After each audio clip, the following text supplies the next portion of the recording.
Welcome back students. हमारा जो chapter number 4 है एनसीईआरटी का, दैट इज डिटर्मिनेंट, उसके जो वीडियो सीरीज है हमने कंप्लीट कर लिया है। स्टार्टिंग से लेकर determinant of 1x1, 2x2, 3x3 matrix, minus cofactors, and उसके आखिरी में हमने जो लेक्चर देखा वो बेस था solution of system of linear equation. तो यहाँ पर जितने भी कंसेप्ट थे, चाहे वो JEE mains point of view से हो, चाहे वो बोर्ड पॉइंट ऑफ व्यू से हो, हमने उसको कवर कर लिया है। Okay, so students, in this lecture हम प्रीवियस ईयर बोर्ड क्वेश्चन पढ़ेंगे चैप्टर डिटर्मिनेंट्स का। ओके, एक्चुअल में जो हमारा चैप्टर डिटर्मिनेंट्स है ये अलजेब्रा यूनिट के अंदर आता है, और जो नया करिकुलम है सीबीएसई की तरफ से जो आया है उसके अकॉर्डिंग आपका 80 नंबर का पेपर होगा, और उसमें 10 मार्क्स 10 नंबर का वेटेज है अलजेब्रा का। और हर साल ये देखा गया है कि करीबन 4 से 6 नंबर का डिटर्मिनेंट का क्वेश्चन आता है। ओके, और एक चीज मैं आप लोग को और बताना चाहूंगा, डिटर्मिनेंट में जनरली 4 या 6 नंबर वाले क्वेश्चन हमें देखा जाता है कि वो हर साल एक ना एक क्वेश्चन 4 या 6 नंबर का आता है। ओके, 1 नंबर के क्वेश्चंस आने की संभावनाएं कम रहती है, पर जैसा कि नया करिकुलम हमें ये बताता है कि 20 क्वेश्चंस रहेंगे एक नंबर वाले, जिसमें से 10 एमसीक्यू रहेंगे, 5 वेरी शॉर्ट और 5 फिल इन द ब्लैंक्स। तो हम ये उम्मीद करते हैं कि एक आध क्वेश्चन 1 नंबर में भी आ सकता है। ओके स्टूडेंट्स, तो जो ये हमारा चैप्टर है डिटर्मिनेंट, इसको हमने 3 पार्ट्स में डिवाइड किया है। पहला पार्ट जो है वो एक्सपेंशन ऑफ डिटर्मिनेंट से बेस्ड है, जिसमें माइनर्स एंड कोफैक्टर्स इंक्लूडेड है। दूसरा पार्ट जो है प्रॉपर्टीज ऑफ डिटर्मिनेंट पे बेस्ड है, जिससे जनरली हर साल एक ना एक क्वेश्चन आ जाता है 4 या 6 नंबर पे। और जो तीसरा पार्ट है वो adjoint of matrix, inverse of matrix and solution of simultaneous linear equation पे बेस्ड है। ओके स्टूडेंट्स, तो हम प्रीवियस ईयर में जो क्वेश्चंस आए हुए हैं बहुत बार रिपीट हुए हैं, चाहे वो 1 नंबर पे हो, 4 नंबर पे हो या 6 नंबर पे हो, आज हम उस क्वेश्चंस को यहाँ पर देखेंगे। Okay students, so let's start this video lecture. Okay student, जैसा कि मैंने बताया, मेरा जो पहला टॉपिक है वो है एक्सपांशन ऑफ डिटर्मिनेंट या फिर इवैल्यूएशन ऑफ डिटर्मिनेंट पे बेस्ड है। ओके, और इस टॉपिक से जनरली जो क्वेश्चन अगर आएंगे तो वो 1 नंबर पे ही आ सकता है। 4 या 6 नंबर के question generally properties of determinant या फिर इनवर्स मैट्रिक्स पे बेस्ड क्वेश्चन आते हैं। ओके, तो इस चैप्टर से जो इस टॉपिक से जो 1 मार्क्स के क्वेश्चन आ रहे हैं उसको हम देखते हैं। देखिए, ये जो क्वेश्चन है ये बोर्ड 2016 में आया हुआ क्वेश्चन है। ओके, 2016 बोर्ड में आया हुआ क्वेश्चन है, इसको हम देखते हैं। इसमें हमें बोला गया है हमें इस डिटर्मिनेंट की मैक्सिमम वैल्यू को बताना है। We have to find out the maximum value of determinant. Okay, तो अब इस क्वेश्चन में सबसे पहले हमें क्या करना पड़ेगा, एक्सपांड करके डिटर्मिनेंट का आंसर क्या है सबसे पहले हमें वो निकालना पड़ेगा, उसके बाद ही हम बता सकते हैं कि उसकी मैक्सिमम वैल्यू क्या है। ओके, तो जब हम इसे एक्सपांड करेंगे तो इट विल बी 1, मैं इसको एक्सपांड कर रहा हूं अलोंग रो 1। ओके, तो जब रो 1 के अलोंग एक्सपांड किया तो 1 plus sine theta into 1 plus cos theta, then minus 1, then minus 1 plus cos theta, and minus 1. Okay, then plus 1 minus of 1 plus sin theta. Okay, जब आप स्टूडेंट्स इसको ब्रैकेट को open करेंगे, इसको आप एक्सपांड करेंगे, इसके ब्रैकेट को ओपन करेंगे और कैंसिलेशन करने के बाद आपके पास जो फाइनल आंसर बचेगा वो है sine theta cos theta. Okay, मैं यहाँ पर ये डिटर्मिनेंट की क्या आ गई हमारे पास वैल्यू आ गई।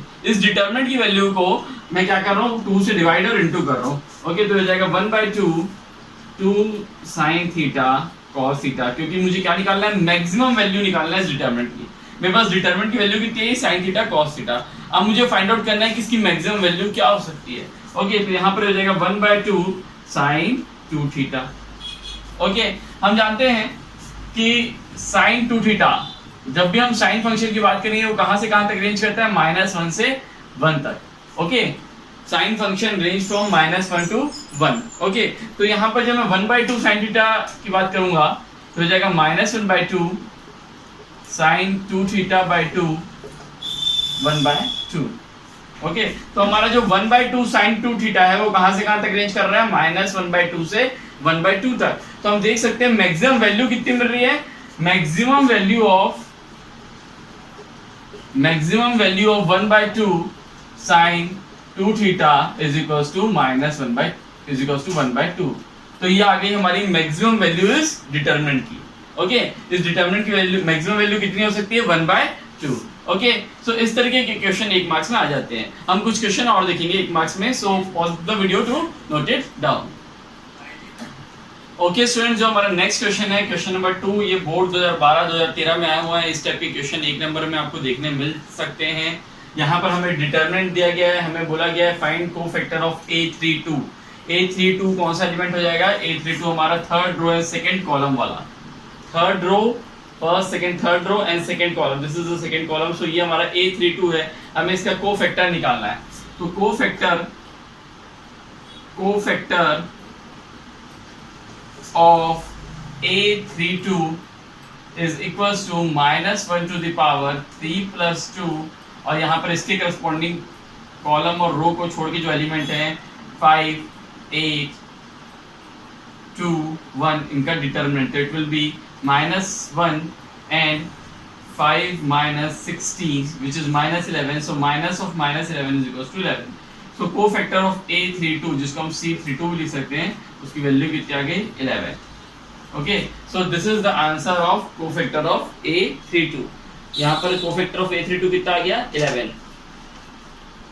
Okay, now we will do the next question. ये भी 1 नंबर का क्वेश्चन है, ये बोर्ड 2011 में आया हुआ क्वेश्चन है। इस टाइप के क्वेश्चन बहुत बार आए हुए हैं और दूसरे भी ईयर्स में। ओके, तो यहाँ पर आप देख सकते हैं कि बोल रहा है कि ये अगर मैट्रिक्स सिंगुलर है then find the value of x। Okay, if this matrix is singular it means अगर इस मैट्रिक्स को मैं मैट्रिक्स A मान लूं 2x 4 x plus 2 3। ओके, अब मुझे डिटरमिनेंट अगर ये सिंगुलर है, if it is singular then determinant A is equals to 0। ठीक है, since matrix A is singular। Okay, so इसका मतलब जब मैं इसका डिटरमिनेंट निकालूंगा 2x 4 x plus 2 and 3 का which is equals to 6x minus 4 of x plus 2, तो इसकी वैल्यू कितनी आ जाएगी 0। so it is 2x minus 2 is equals to 0, it means this implies x is equals to 1। तो यहाँ पर मुझे x की वैल्यू कितनी आ गई 1। Okay, for x is equals to 1 this matrix is singular. Okay, तो यहाँ से मुझे x की वैल्यू मिल गई। Okay, now we will do the next question. इसी टॉपिक से रिलेटेड एक और क्वेश्चन करेंगे 1 मार्क्स का, उसके बाद हम 4 मार्क्स वाले क्वेश्चन देखेंगे। So pause the video to note it down. Okay students, जो हमारा नेक्स्ट क्वेश्चन है ये बोर्ड 2011 में आया हुआ क्वेश्चन है। हमें यहाँ पर भी क्या करना है, इस डिटरमिनेंट की वैल्यू को फाइंड आउट करनी है। तो हम इसको जब एक्सपांड करेंगे तो it will B cos 15 into cos 75 minus from left to right and then right to left, so it will be minus sin 15 into sin 75। तो यहाँ पर अब मैं फॉर्मूला यूज कर सकता हूँ cos A cos B minus sin A sin B का, it will be cos A plus B। okay, so it will be cos 90 degree and we all know that cos 90 is equals to 0। so इस तरीके से हमने इस question को solve कर लिया। So pause the video to note it down, then we will move to the next topic which is properties of determinant। Okay students, जो हमारा next topic है that is properties of determinant। ये एक बहुत ही important topic है क्योंकि इससे हर साल जनरली एक 4 नंबर या 6 नंबर का क्वेश्चन आ जाता है। ओके, तो हम 4 या 5 क्वेश्चन आज इसके अच्छे से देखेंगे जिससे कि हमें एक आइडिया लग सके कि किस टाइप के क्वेश्चन आते हैं। तो जो हमने यहाँ पर पहला क्वेश्चन लिया है इस प्रॉपर्टीज ऑफ डिटरमिनेंट से, जो कि हमारा क्वेश्चन नंबर 5 है इस लेक्चर का, वो बोर्ड 2014 और 2017 में आया हुआ क्वेश्चन है। इस क्वेश्चन को हम देखते हैं कैसे सॉल्व कर सकते हैं। यहाँ पर देखिए, आप देख सकते हैं कि कॉलम 3 में यहाँ 1 1 1 है। तो मैंने आपको बताया है जब मैंने question based on properties of determinant पढ़ाया था कि जब भी ऐसा 1 1 1 रहेगा हमें कोशिश करनी कि हम किसी दो को क्या कर पाए, 0 कर सके ऑपरेशन लगा के। तो यहाँ पर हम ऑपरेशन लगा देते हैं R1 changes to R1 minus R3 and R2 changes to R2 minus, यहाँ पर हम कर देते हैं R1 changes to R1 minus R2। Okay, and then सबसे पहले R1 changes to R1 minus R2 हम जब करेंगे तो ये हो जाएगा a square minus 1 then 2a minus a which is a minus 1 and then 0। Okay, this is 2a plus 1। यहाँ पर भी हम ऑपरेशन लगा लेते हैं R2 चेंजेस टू, या R2 ऑपरेशन में हो जाएगा यहाँ पर। सबसे पहले हम यहाँ पर 2a plus 1 a plus 2 1 then 3 3 1। Okay, यहाँ पर हम दूसरा ऑपरेशन लगाते हैं, R2 changes to R2 minus of R3। Okay, ये हो जाएगा a square minus 1 a minus 1 0, it is 2a minus 2 a minus 1 0 3 3 1। Okay, अब आप देख सकते हैं कि यहाँ पर इसको मैं a माइनस 1 a प्लस 1 लिख सकता हूँ, यहाँ पर 2 जब कॉमन निकालूंगा तो यहाँ पर भी a माइनस 1 आ जाएगा। तो a माइनस 1 को मैं कॉमन निकाल सकता हूँ रो 1 और रो 2 से। Okay, taking a minus 1 common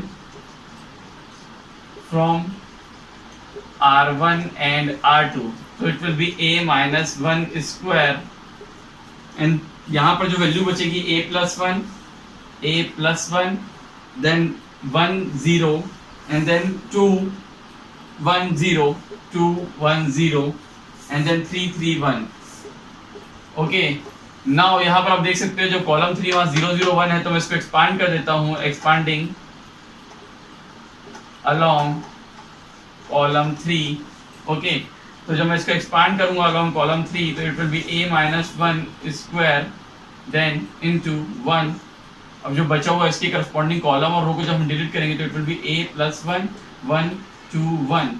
तो जब हम इसको सॉल्व करेंगे तो it will be a minus 1 square into a plus 1 minus 2।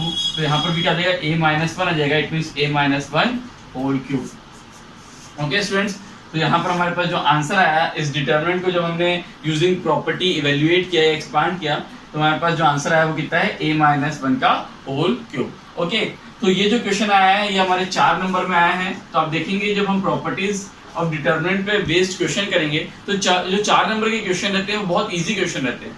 जो 6 नंबर में क्वेश्चन आते हैं वो थोड़े कॉम्प्लेक्स रहते हैं, पर जो 4 नंबर पे आएंगे वो बहुत इजीली हम उसको बना सकते हैं। ओके, तो हम अगर थोड़ा सा एफर्ट लगाएं प्रॉपर्टीज ऑफ डिटरमिनेंट पे तो हम आराम से डिटरमिनेंट में 4 या 6 नंबर के क्वेश्चन को बना लेंगे। ओके, तो pause the video to note it down.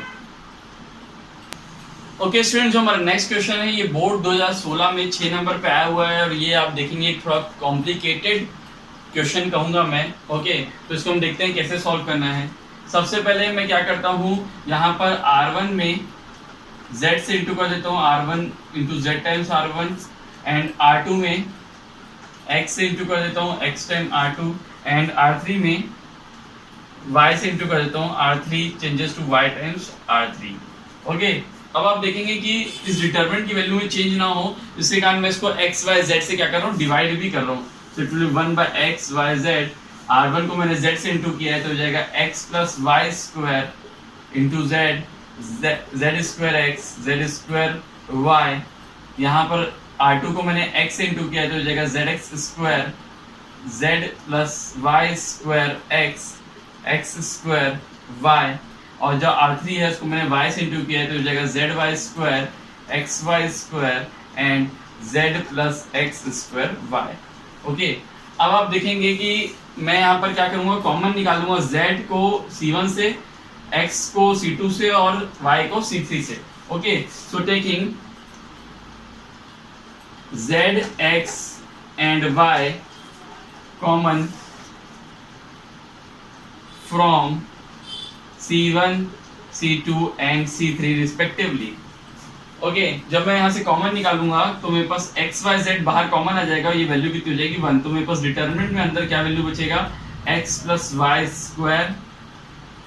Okay, यहाँ से मैंने z कॉमन निकाला, x square and y square.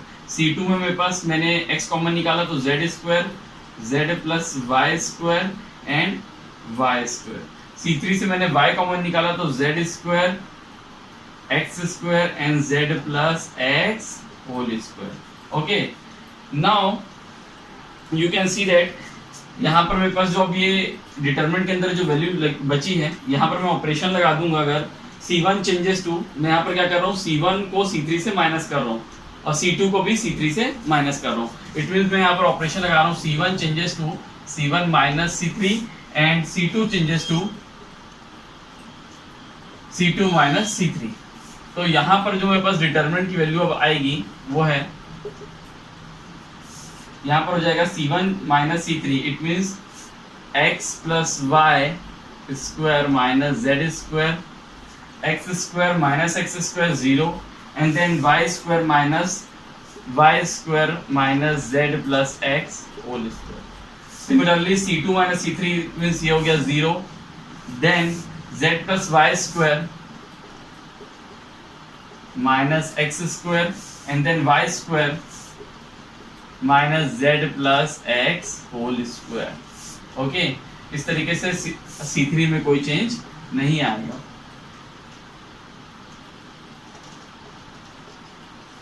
Okay students, यहाँ पर आप देखेंगे तो यहाँ पर मैं ये फॉर्मूला लगा सकता हूँ a square minus b square equals to a minus b a plus B.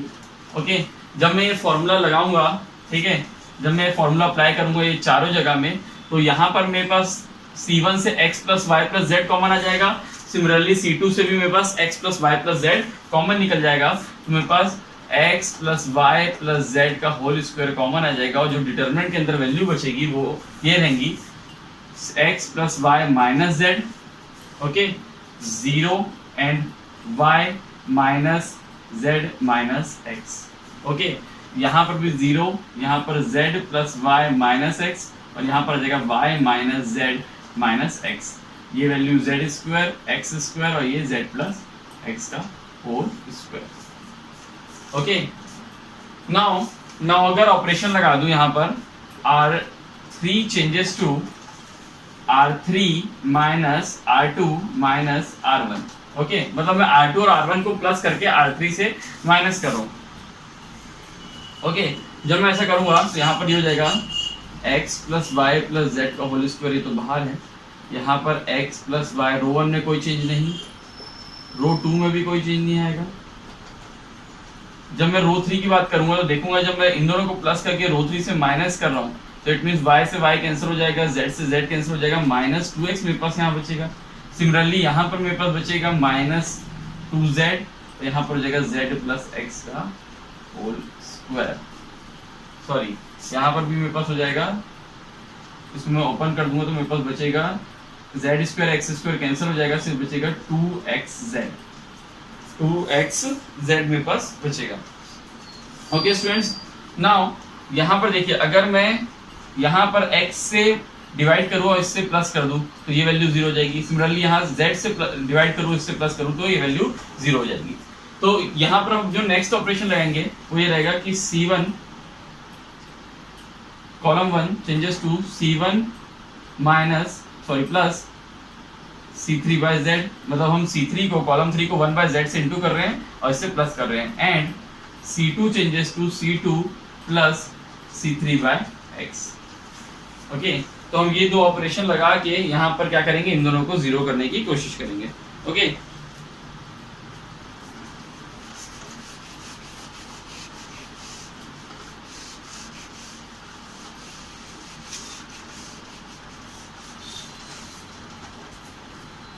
जब हम ये दोनों ऑपरेशन लगाएंगे तो हमारे पास जो डिटरमिनेंट आएगा x plus y plus z का होल स्क्वायर, और यहाँ पर जब मैंने ये दोनों ऑपरेशन लगाया है तो जो मेरे पास वैल्यू बचेगी वो रहेगी x plus y. Okay, then यहाँ पर आ जाएगा z square by x, C3 same रहेगा जेड स्क्वायर, यहाँ पर ये हो जाएगा x square by z, z plus y, और यहाँ पर C3 सेम एक्स स्क्वायर, ये हो गया 0, ये 0, and this is 2xz। Okay, now आप अगर रो 3 देखेंगे तो इससे मैं 2xz को क्या निकाल सकता हूँ, कॉमन निकाल सकता हूँ, तो यह हो जाएगा del is equals to 2xz x plus y plus z whole square, x plus y z square by x z square, x square by z z plus y x square 0 0 1। Okay, now expand कर सकता हूं मैं इसको along this row 3, expanding along row 3। Okay students, जब हम इसको expand करेंगे along row 3 तो ये जाएगा 2xz x plus y plus z whole square, और यहाँ पर बचेगा 1x plus y z square x square z and z plus Y.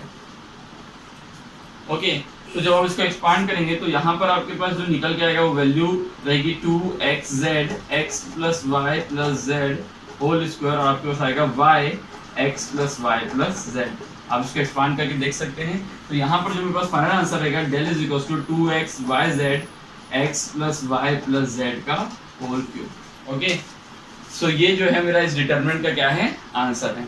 इस तरीके से हम इस क्वेश्चन को सॉल्व कर सकते हैं। ओके स्टूडेंट, जब भी डिटरमिनेंट में 6 नंबर के क्वेश्चन आते हैं वो थोड़े इस तरीके के लेंथी और कॉम्प्लेक्स रहते हैं, लेकिन जब 4 नंबर पे क्वेश्चन आते हैं वो बहुत ही इजी रहते हैं। तो अगर हम उसको अच्छे से प्रैक्टिस करें तो हम आराम से उसको सॉल्व कर सकते हैं। Okay students, so pause the video to note it down, then we will see the next question. Okay students, जो हमारा नेक्स्ट क्वेश्चन है ये बोर्ड 2015 में 4 नंबर पे आया हुआ है। सबसे पहले मैं यहाँ पर इन दो रो को आपस में, इन दो कॉलम को आपस में चेंज करता हूँ। ओके, सबसे पहले मैं यहाँ पर कर रहा हूँ column 1 interchanges with column 2।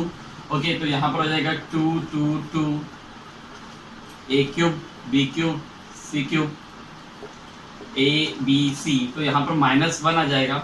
Okay, क्योंकि मैंने यहाँ पर क्या किया, दो कॉलम्स को आपस में इंटरचेंज किया। तो यूजिंग द प्रॉपर्टी, जब भी हम दो रो या दो कॉलम को आपस में इंटरचेंज करते हैं तो यहाँ पर क्या होता है, डिटरमिनेंट की साइन क्या होती है, चेंज हो जाती है। तो यहाँ पर डिटरमिनेंट की साइन चेंज हो जाएगी। फिर जब मैं वापस से इन दोनों को चेंज करूंगा तो मेरे वापस से डिटरमिनेंट की साइन चेंज हो जाएगी। It will be -1 into -1 2 2 2 a b c a cube b cube c cube. और यहाँ पर मैं क्या करूँगा, 2 को कॉमन निकालूंगा। So it will be equals to 2 times 1 1 1 a b c a cube b cube c cube. अब मैं यहाँ यूजिंग प्रॉपर्टी में लगा देता हूँ, इन दोनों को 0 कर देता हूँ। तो it will B r2 changes to r2 minus r1 and r3 changes to r3 minus of r1. So it will be 2 1 0 0 a b minus a c minus a, ये हो जाएगा a क्यूब। यहाँ पर आ जाएगा b cube minus a cube, जिसको हम लिख सकते हैं b minus a b square plus a b plus a square. और यहाँ पर हो जाएगा c minus a c square plus a c plus a square. अब मैं यहाँ पर रो 2 और रो 3 से b माइनस ए और c माइनस ए को कॉमन निकाल सकता हूँ। तो it will be 2 b minus a c minus a 1 0 0 a 1 1 a cube b square plus a b plus a square and c square plus a b plus c square. अब आप इसको आराम से कॉलम 1 के अलोंग एक्सपांड कर सकते हैं। जब आप इसको एक्सपांड करेंगे तो जो फाइनल आंसर आएगा वो रहेगा 2 times b minus a c minus a। Okay, जब आप इसको एक्सपांड करेंगे, इसके आप ब्रैकेट्स को ओपन करेंगे, इसको सॉल्व करेंगे, तो जब आपके पास फाइनल आंसर बचेगा 2 b minus a c minus a and b minus c into a plus b plus c। ये आपके पास फाइनल आंसर आ जाएगा। Okay student, so note it down, then we will see the next question. Okay students, जो हमारा next question है ये board 2009 और 2014 में 4 number में आया हुआ क्वेश्चन है।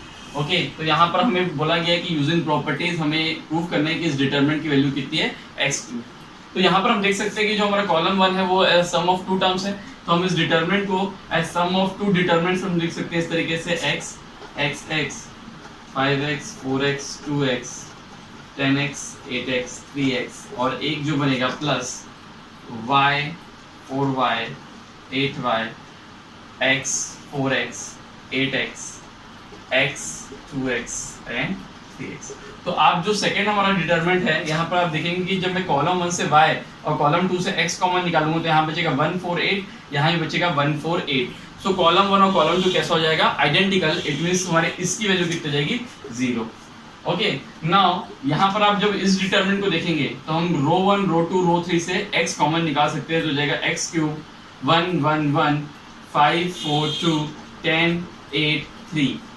अब इसके आगे आपको सॉल्व करना आता है। जब भी ऐसे 1 1 1 मिलता है तो हम दो 1 को 0 करने की कोशिश करते हैं। उसके लिए हम यहाँ ऑपरेशन लगा सकते हैं, column 2 changes to column 2 minus column 1 and column 3 changes to column 3 minus column 1। तो हो जाएगा x cube 1 0 0 5 minus 1 minus 3 10 -2 and -7। और आप जब इसको सॉल्व करोगे तो इस डिटरमिनेंट की वैल्यू कितनी आएगी, 1 आएगी। ओके, आप इसको सॉल्व करके देख सकते हैं। तो इसका आंसर कितना जाएगा, x cube. Okay, so pause the video to note it down, then we will see the next question. Okay students, जो हमारा टॉपिक है प्रॉपर्टीज ऑफ डिटरमिनेंट टॉपिक 2, उससे रिलेटेड हमने 4 क्वेश्चंस देखे और भी ऐसे बहुत सारे क्वेश्चंस हैं जो कि बोर्ड एग्जाम्स में आए हुए हैं उस टॉपिक से, जो कि हमने जो हमारा लेक्चर था question based on properties of determinant, उसमें उसको कवर किया था। आप वहां से जाके उसको देख सकते हैं। Okay, now we will move to topic 3 which is based on adjoint matrix, inverse matrix and solution of linear equation. तो यहाँ पर जो 2015 बोर्ड में क्वेश्चन आया हुआ है जिसमें हमें मैट्रिक्स ए दिया हुआ है जिसके एलिमेंट्स है 2 -1 -1 2, हमें यहाँ पर शो करना है कि a square is equal to 4a - 3i है and we have to find out a inverse. Okay, तो यहाँ पर इस क्वेश्चन में सबसे पहले हमें ये निकालना है a square is equal to 4a - 3i। तो यहाँ पर a स्क्वायर की वैल्यू हो जाएगी a into a, it means 2 -1 -1 2, then again 2 -1 -1 2। तो जब हम इसको सॉल्व करेंगे तो हमारे पास एक 2 क्रॉस 2 की मैट्रिक्स आएगी जिसके एलिमेंट्स होंगे 5 -4 एंड देन -4 एंड 5। ओके, वैसे ही जब हम 4a - 3i को सॉल्व करेंगे तो यहाँ पर आप देख सकते हैं 4 × 2 8 और उसके बाद 3i मीन्स -3, तो इट विल बी 5। वैसे ही यहाँ पर 4 × -1 -4 और फिर वहाँ 0 तो -4, then again 4 × -1 -4 -0 4 -4 and then again यहाँ पर वैल्यू जाएगी वो रहेगी 5। तो इस तरीके से हमारे 4a - 3i की वैल्यू और a स्क्वायर की वैल्यू क्या आ रही है, सेम आ रही है। तो a square is equal to हम क्या बोल सकते हैं 4a - 3i है, हेंस प्रूव। ओके, नाउ हम यहाँ पर इसको लिख सकते हैं 3i को इस तरीके से लिख सकते हैं RHS में जाके 3i is equal to 4a - a square. Okay, now pre multiplying a inverse on both the side, जब हम a इनवर्स को मल्टीप्लाई करेंगे तो हो जाएगा 3 times a inverse into I is equals to 4 a inverse into a minus a inverse into a into a. So it will be equals to 3 a inverse 4i minus I into a is equals to a. So a inverse की value जो है हो जाएगी 1/3 4i minus of a. Okay, तो यहाँ identity matrix डाल के 2 cross 2 का और यहाँ एक वैल्यू डाल के हम क्या निकाल सकते हैं, a इनवर्स की वैल्यू निकाल सकते हैं। तो a इनवर्स की जो वैल्यू आएगी it will be equals to 2/3 1/3 1/3 and 2/3। तो इस तरीके से आप क्या निकाल सकते हैं, a इनवर्स की वैल्यू को बहुत ही इजीली आप इस इक्वेशन को यूज करते हुए निकाल सकते हैं। Okay, so note it down, then we will see the next question. Okay students, जो हमारा नेक्स्ट क्वेश्चन है ये भी हमारे बोर्ड 2015 का क्वेश्चन है और ये भी 4 नंबर पे आया हुआ क्वेश्चन है।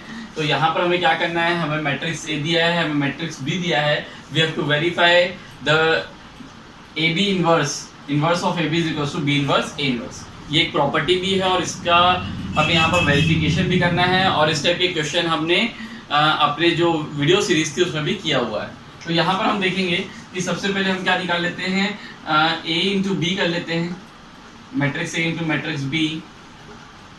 तो हम यहाँ पर मैट्रिक्स मल्टीप्लिकेशन लगा देते हैं। जब हम मैट्रिक्स मल्टीप्लिकेशन लगाएंगे तो यहाँ पर हमें एक 2 क्रॉस 2 की फिर से मैट्रिक्स मिल जाएगी जिसके जो एलिमेंट्स है मैं यहाँ डायरेक्टली पुट कर रहा हूँ -1 5 5 एंड -14।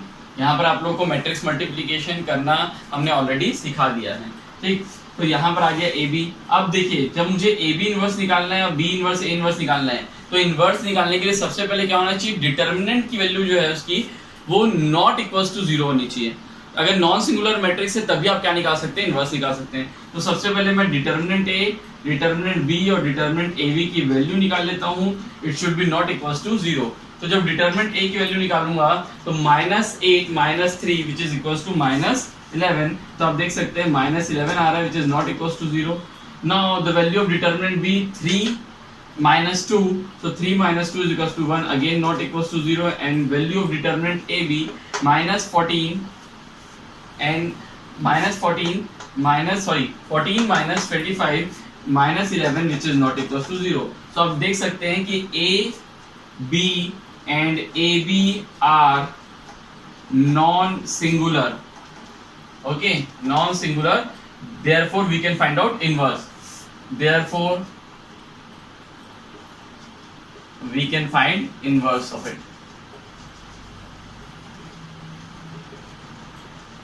ओके, अब अगर मुझे A इनवर्स निकालना है या B इनवर्स निकालना है तो सबसे पहले मुझे एडजॉइंट A और एडजॉइंट B निकालना पड़ेगा। तो जब मैं एडजॉइंट A निकालूंगा, adjoint A is transpose of cofactor matrix. तो यहाँ पर देखता हूँ मैं, जब मैं 2 का कोफैक्टर निकाल रहा हूँ तो आ रहा है मेरे पास -4। ओके, तो मैं यहाँ पर एडजॉइंट है, मैं यहाँ लिख सकता हूँ -4। जब मैं 3 का निकाल रहा हूँ तो इट विल बी -1, तो यहाँ पर आ जाएगा -4। जब मैं यहाँ 3 का निकालूंगा तो इट विल बी 1, लेकिन जब मैं उसका ट्रांसपोज करूंगा तो 1 कहाँ पर आ जाएगा, 1 यहाँ पर नीचे आ जाएगा, 4 -1। ओके, वैसे ही जब मैं 1 का निकालूंगा तो उसका कोफैक्टर कितना आएगा, 3 आएगा। और यहाँ पर जब मैंने ट्रांसपोज किया है, सॉरी 1 का जब मैं निकालूंगा यहाँ पर, तो यहाँ पर -3 आएगा, जब ट्रांसपोज करूंगा तो -3 यहाँ पर आ जाएगा। ओके, वैसे ही यहाँ पर आ जाएगा 2। तो इस तरीके से निकल गया एडजॉइंट ए। जब एडजॉइंट बी निकालेंगे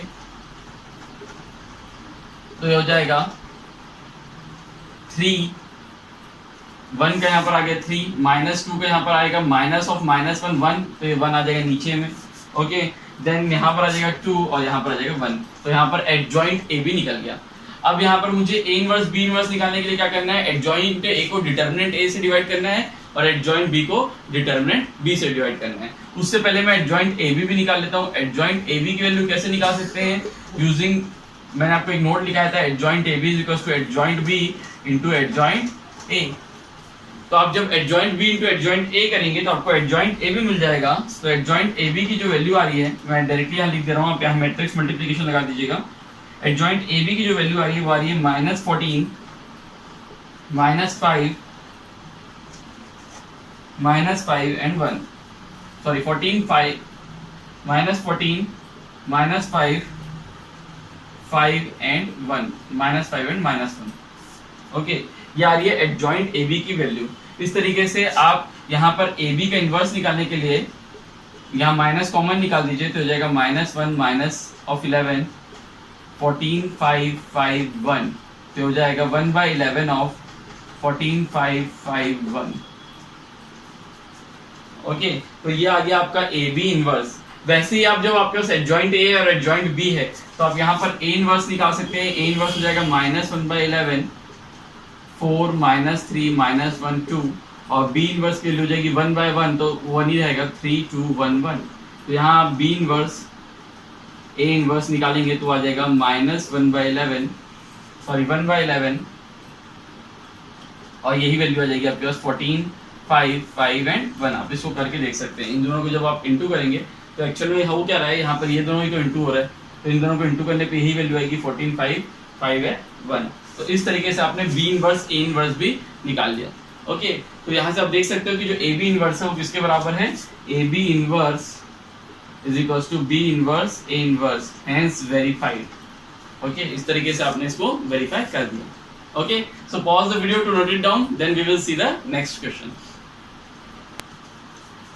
ओके स्टूडेंट्स, जो हमारा नेक्स्ट क्वेश्चन है ये बेस्ड है सॉल्यूशन ऑफ लीनियर इक्वेशन पे। ये बोर्ड 2017 में आया हुआ क्वेश्चन है। यहाँ पर हमें एक मैट्रिक्स ए दिया हुआ है। सबसे पहले हमें ए इनवर्स निकालना है। बोरा यूजिंग दिस ए इनवर्स हमें इस सिस्टम को, ये जो लीनियर इक्वेशन का सिस्टम है वैसे सॉल्व करना है। ओके स्टूडेंट्स, तो हम देखते हैं पहले हम ए इनवर्स को यूज करके कैसे इस सिस्टम को सॉल्व कर सकते हैं, और उसके बाद हम ए इनवर्स निकालेंगे।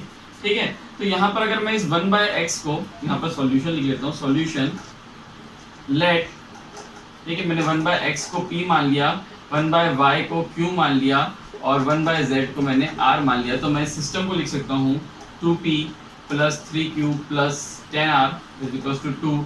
Similarly 4p - 6q + 5r = 5 and 6p + 9q - 20r = 4। तो इस तरीके से मैंने सिस्टम को p, q और r के फॉर्म में लिख दिया। अब यहाँ पर अगर मैं जो मेरा कोफिशिएंट है उसको मैं मैट्रिक्स A मान लूँ, PQR को मैट्रिक्स B मान लूँ, और 2 5 4 को मैट्रिक्स, इसको PQR को मैं मैट्रिक्स X मान लूँ और 2 5 4 को मैं मैट्रिक्स B मान लूँ, तो मैं इसको इस तरीके से लिख सकता हूँ A × X = B। ठीक है, where A is coefficient matrix, as is X is PQR and B is that 2 5 4 matrix.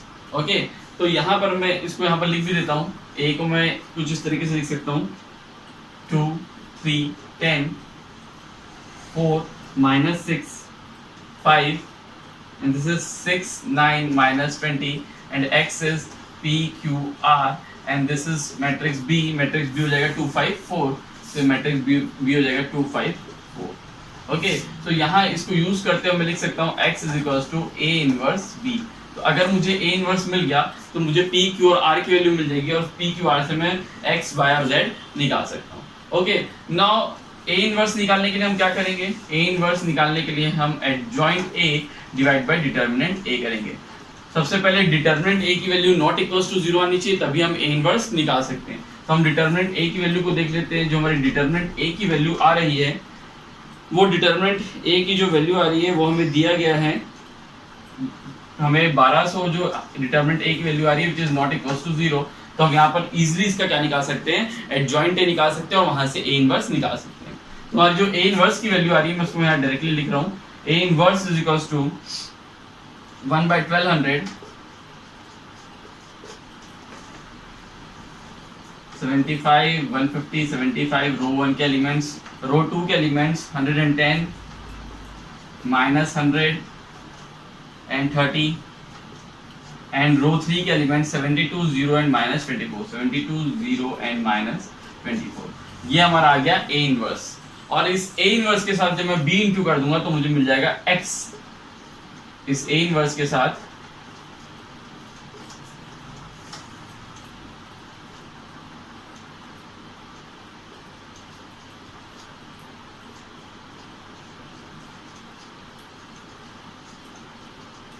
जो मेरा मैट्रिक्स B है 2 5 4, जब मैं इसको इंटू करूंगा तो मुझे क्या मिल जाएगा? मैट्रिक्स X मिल जाएगा, मतलब मुझे P Q और R की वैल्यू मिल जाएगी।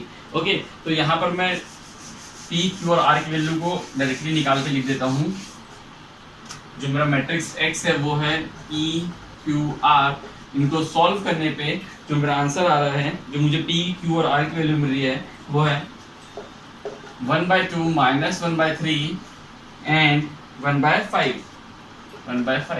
सो इसके अकॉर्डिंग इक्वलिटी यूज करते हैं, इक्वलिटी ऑफ मैट्रिसेस का कंसेप्ट यूज करते हैं। P is equals to 1/2, Q is equals to minus 1/3 and R is equals to 1/5।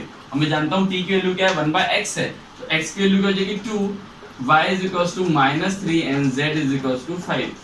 तो इस तरीके से x, y और z की वैल्यू आ जाएगी 2, -3 और 5। तो हमने a इनवर्स भी निकाल लिया and using this a inverse हमने क्या कर लिया? x, y और z की वैल्यू को निकाल लिया। ये क्वेश्चन 2017 में 6 नंबर में आया हुआ क्वेश्चन है, तो ये इंपॉर्टेंट क्वेश्चन है। ओके स्टूडेंट, तो स्टूडेंट इस तरीके से हमने जो बोर्ड में आए हुए क्वेश्चंस हैं उसके पैटर्न को भी देख लिया है। तो ये हमारा डिटर्मिनेंट चैप्टर कंप्लीट हो चुका है, हमने बोर्ड के क्वेश्चन भी देख चुके हैं। आप बोर्ड के क्वेश्चंस को बहुत अच्छे से कर लीजिएगा, जिससे हमें पैटर्न पता चलता है कि किस पैटर्न पे क्वेश्चंस आते हैं। Okay students, thank you.